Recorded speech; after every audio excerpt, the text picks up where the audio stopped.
Assalamualaikum warahmatullahi wabarakatuh.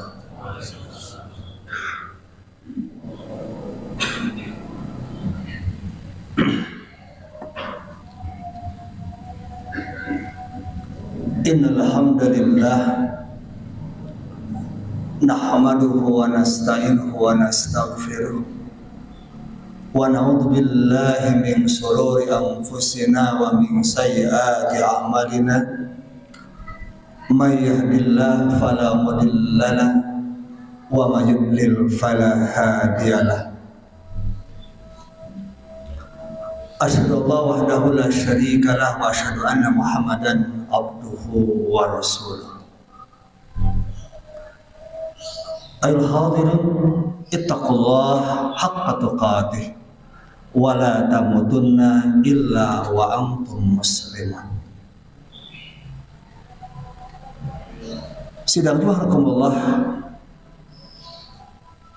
kita bersyukur kepada Allah Subhanahu wa taala bahwa tidak terasa hari ini kita sudah memasuki tanggal 10 Dzulqa'dah,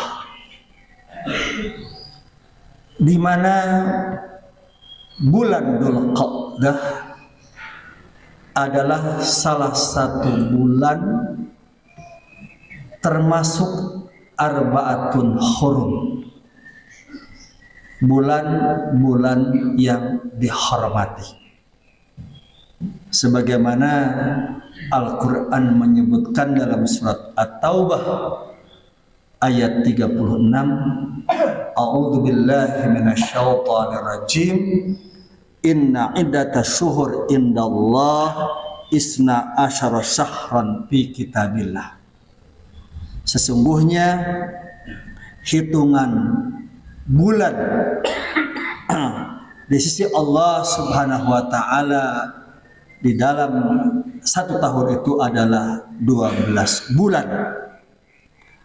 Fi kitabillah, berdasarkan ketentuan Allah Subhanahu wa taala, yauma khalaqas samawati wal ard, sejak Allah menciptakan langit dan bumi ini, minha, di dalamnya, di dalam 12 bulan itu, arbaatun hurum, ada 4 bulan yang dihormati.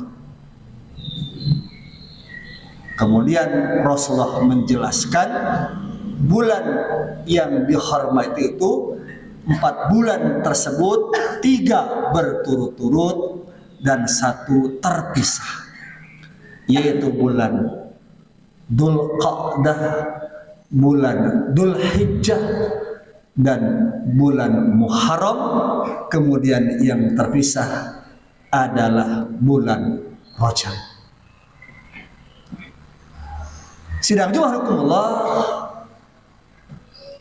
maka bulan ini, yaitu bulan Dzulqa'dah, berarti sudah termasuk salah satu bulan yang disebut hurum, bulan yang dihormati, bulan yang kita sekalian kaum muslimin pada waktu itu dilarang untuk melakukan peperangan. Kalau kita perhatikan bulan Dzulqa'dah ini, salah satu atau di antara keutamaan di samping tadi sebagai ashhurul hurum, bulan yang dihormati, kalau kita lihat lebih dahulu dari sisi penamaan, Dzulqa'dah itu dari 2 kata. Dzu artinya pemilik, qa'dah dari kalimat qa'ada, ya, yaitu duduk.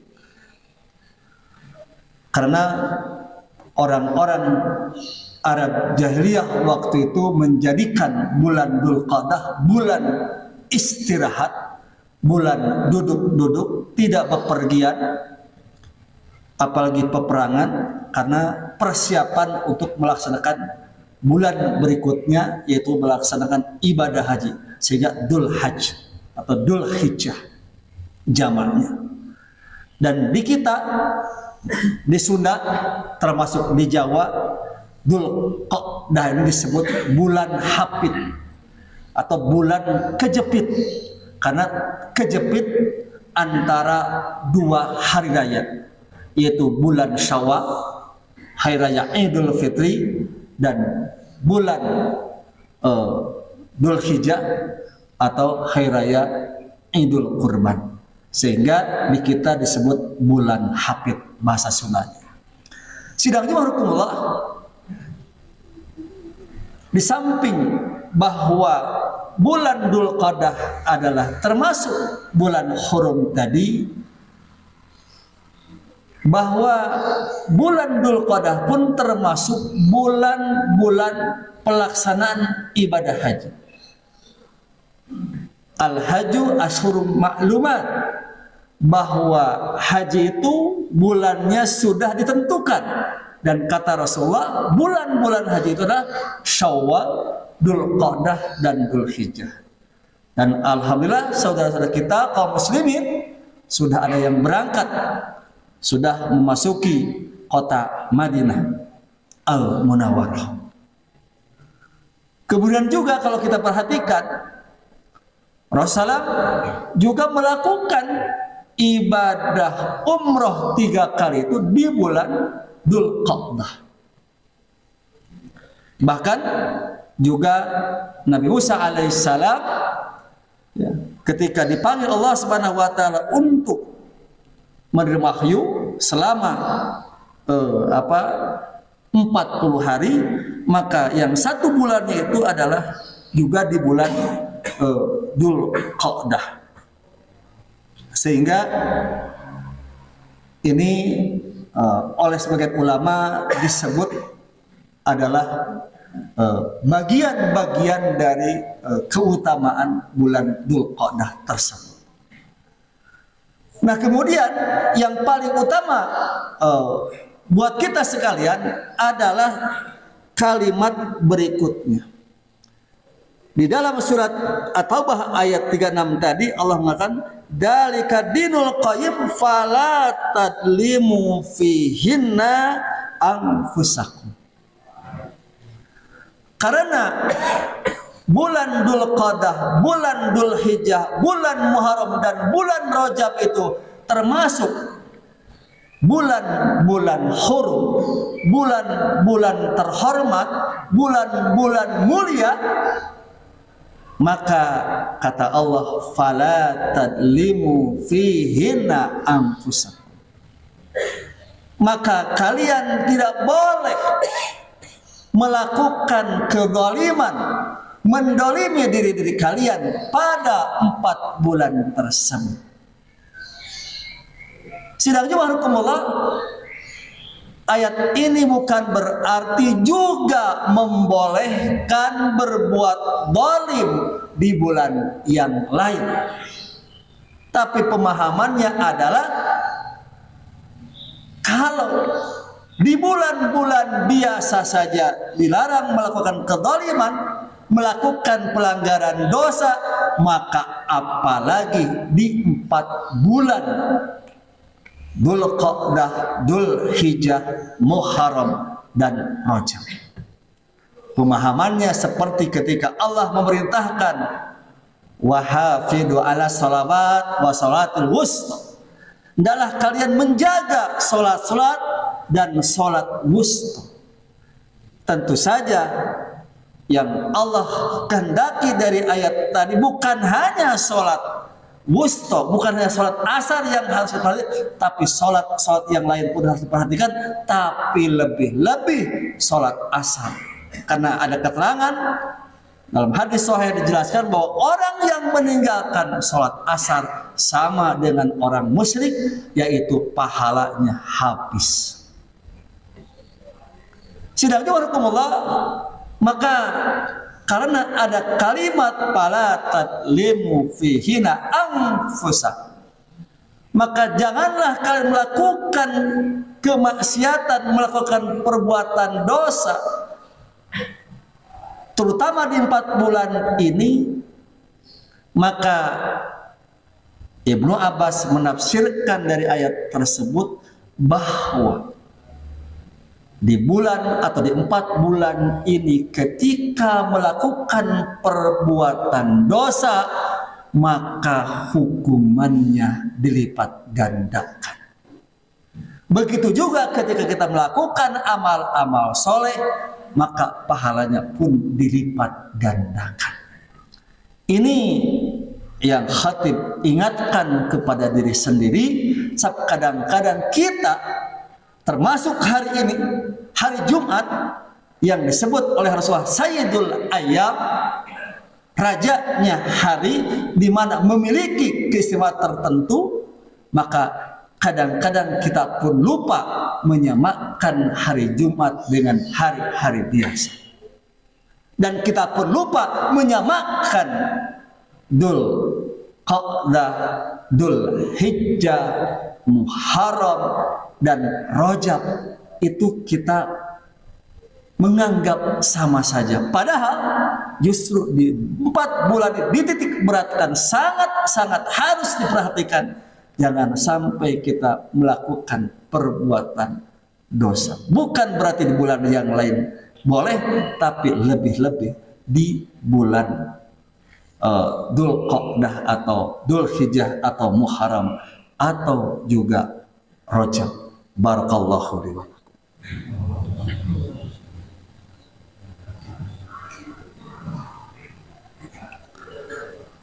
Alhamdulillah arsala rasulahu bil huda wa dinil haq liyudhhirahu 'ala dini kullihi wa kafa billahi syahida. Asyhadu wahdahu la syarika lahu wa asyhadu anna Muhammadan abduhu wa rasuluh. Sidang Jumahakumullah, maka karena bulan ini ketika kita melakukan peningkatan amal ibadah akan dilipat gandakan pahalanya. Begitu juga sebaliknya ketika melakukan perbuatan dosa juga dilipat gandakan sanksinya. Maka tidak ada jalan lain bagaimana kita meningkatkan amal ibadah kita dan bagaimana kita menjauhi perbuatan-perbuatan pelanggaran agama. Sidangnya Rasulullah di dalam surat Al-Mu'minun ayat 51. Allah berfirman, "A'udzubillahi minasyaitonir rajim. Ya ayyuhar rasul, qulu min thayyibat wa'malu shalihan." Wahai para rasul, hendaklah kalian makan dari makanan yang thayyib, yang halalan thayyibat, dan hendaklah kalian melakukan amal saleh. Sidang Jumat rahimakumullah, ayat ini ditafsirkan oleh Ibnu Abbas dalam Ibnu Katsir dan juga tafsir yang lain. Kenapa ketika Allah memerintahkan kepada para rasul untuk melakukan, untuk memakan harta yang halal dikaitkan dengan beramal soleh? Ini kaitannya sangat erat sekali, yaitu bahwa kenapa para nabi, para rasul senantiasa ibadahnya semangat kepada Allah Subhanahu wa taala? Karena mereka menjaga makanan yang mereka makan dari makanan yang haram, baik haram secara zatnya maupun haram secara melakukannya. Jadi mari untuk supaya kita terbantu, kita semangat, kita beribadah kepada Allah, maka evaluasi diri kita ketika kita malas beribadah kepada Allah. Jangan-jangan ada sebagian harta yang kita makan itu barangnya haram atau hasil dari perkara yang haram. Karena hasil penelitian membuktikan ketika saraf-saraf tubuh kita yang dihasilkan dari perkara yang haram, maka akan menolak isi atau wahyu Allah Subhanahu wa ta'ala. Sebaliknya, ketika jasad kita, saraf-saraf kita dihasilkan dari barang-barang yang halal, maka itu akan mudah menerima wahyu Allah Subhanahu wa ta'ala. Karena itu yang pertama, untuk meningkatkan agar kita semangat beribadah, kita tidak kendor kepada Allah Subhanahu wa ta'ala, maka berdasarkan ayat tersebut, jauhi hal-hal yang dapat mengganggu, yang dapat melemahkan ibadah kita, yaitu makanan, minuman, pakaian, apapun yang kita gunakan dari perkara yang haram. Dan tentu saja kita tahu bahwa ketika kita makan yang haram, doa pun tidak akan dijawab Allah Subhanahu wa ta'ala. Kemudian yang kedua, agar kita senantiasa terjaga diri kita dari kemaksiatan, apalagi maksiat sekarang itu di hadapan mata kita, di HP kita, dan itu berlanjut setiap saat. Kalau tidak kita memiliki keimanan yang kokoh, maka sebenarnya itu pun Allah sudah memberikan solusi jitu kepada kita agar kita bisa terhindar dari berbuat maksiat, dari mendolimi diri kita, karena berbuat dosa itu sama dengan mendolimi diri sendiri. Setiap perbuatan dosa pasti disebut dolim, sebagaimana orang tua kita Adam alaihissalam ketika melakukan pelanggaran, maka itu wa kana minadh dhalimin, dia termasuk orang yang zalim. Karena itu maka Allah Subhanahu wa ta'ala sudah memberikan solusi jitu agar kita terhindar dari perbuatan maksiat tadi, yaitu apa? Allah berfirman di dalam surat Al-Ankabut 45, a'udzubillahi minasyaitonir rajim, aqimis sholata inna sholata tanha anil fahsya wal munkar. Tegakkan oleh kalian sholat, kata Allah, sesungguhnya sholat yang tegak, sholat yang benar, yang bukan adau sholat, maka kata Allah, Allah menjamin bahwa tanha anil fahsya wal munkar. Sholat yang benar, sholat yang khusyuk, sholat yang benar-benar dilaksanakan sesuai dengan apa yang dicontohkan Rasulullah, maka adalah indikatornya bisa mencegah perbuatan-perbuatan fahsya, yaitu perbuatan-perbuatan dosa yang berkaitan dengan syahwat, ya, begitu juga dengan perbuatan-perbuatan dosa mungkar lainnya. Permasalahannya adalah bagaimana agar sholat kita yang kita amalkan selama ini, tapi bagaimana belum bisa menjadi solusi untuk mengkanter, untuk menjadi tameng dari perbuatan-perbuatan dosa kita. Ini yang harus menjadi PR kita, karena tidak mungkin Allah ingkar janji di mana ayat tersebut mengatakan bahwa sholat ketika ditegakkan itu tidak akan terjadi atau paling tidak mengeliminir perbuatan-perbuatan maksiat.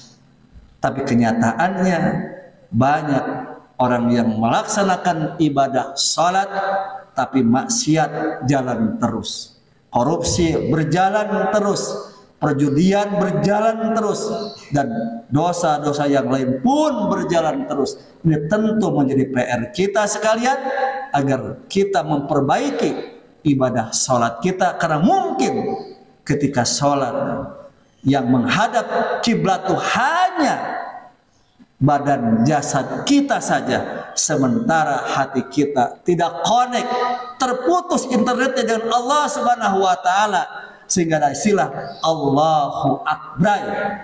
Begitu Allahu Akbar, maka begitu pula berbagai hal-hal teringat, sehingga apa yang kita baca, apa yang kita ucapkan di dalam suatu tidak membekas di dalam diri kita dalam keseharian kita. Karena itu maka mari di dalam salat kita membiasakan menghadirkan hati kita, kemudian juga pahami apa yang kita baca, dan tentu saja yang kita baca itu, yang dipahami itu kita amalkan di dalam kehidupan kita sehari-hari, sehingga insya Allah apa yang kita ucapkan di dalam salat kita dari mulai ucapan wajjahtu wajhiya lilladzi fataras samawati wal ard, bahwa aku hadapkan diriku, bahwa dihadapkan diri kita kepada Allah, tunduk patuh kepada Allah. Inna salati wa nusuki wa mahyaya wa mati, salatku, ibadahku, hidup dan matiku hanya untuk Allah. Maka ucapan tersebut kalau diamalkan dalam keseharian, tentu hasilnya akan berbeda dengan yang terjadi selama ini. Karena itu mudah-mudahan salat kita benar-benar memiliki kualitas yang diperintahkan, yang ada dalam surat Al-Ankabut 45, yaitu tanha anil fahsya wal munkar. Dan kita harus khawatir dengan pernyataan Rasulullah SAW. Beliau bersabda, wa malam tanhahu salatuhu anil fahsya wal munkar lam yazdad ila bu'dan minallah. Barang siapa, kata Rasulullah, yang sholatnya tidak bisa mencegah dirinya dari perbuatan keji dan munkar, maka hakikatnya, kata Rasul, bukan tambah dekat dengan Allah, tapi tambah jauh dari Allah Subhanahu wa ta'ala. Padahal sholat dijelaskan termasuk, yaitu adalah dzikir yang paling akbar, dzikir yang paling agung, karena sholat adalah sarana yang sangat efektif untuk mendekatkan diri kepada Allah Subhanahu wa ta'ala. Tapi Rasul menjelaskan justru bukan kedekatan dengan Allah yang terjadi, tapi tambah jauh dari Allah Subhanahu wa ta'ala ketika sholat kita tidak menghasilkan tanha anil fahsya wal munkar. Mudah-mudahan ke depan kita bisa memperbaiki ibadah khusus salat kita, sehingga mudah-mudahan Allah Subhanahu wa ta'ala memberikan kepada kita kekuatan, keimanan, dan hidayah juga taufiknya untuk senantiasa menjauhi segala larangan Allah Subhanahu wa ta'ala. Allahumma salli ala Muhammad wa ala ali Muhammad kama sallaita ala ali Ibrahim, wa barik ala Muhammad wa ala ali Muhammad kama barakta ala ali Ibrahim fil alamin innaka Hamidum Majid. Allahumma ighfir lil mu'minin wal mu'minat wal muslimin wal muslimat al ahya wal amwat innaka sami'un qaribun mujibud da'wat ya qadiyal hajat. Rabbana la tuzigh qulubana ba'da idh hadaitana wa hab lana min ladunka rahmah innaka antal wahhab. Ya muqallibal qulub tsabbit qulubana ala dinika. Allahumma ya musarrifal qulub sarrif qulubana ala ta'atika. Allahumma rabbana taqabbal du'a innaka antas samiul alim wa tub alaina innaka antat tawwabur rahim. Rabbana atina fid dunya hasanah wa fil akhirati hasanah wa qina adzabannar. Walhamdulillahi rabbil alamin. Wassalamualaikum warahmatullahi wabarakatuh.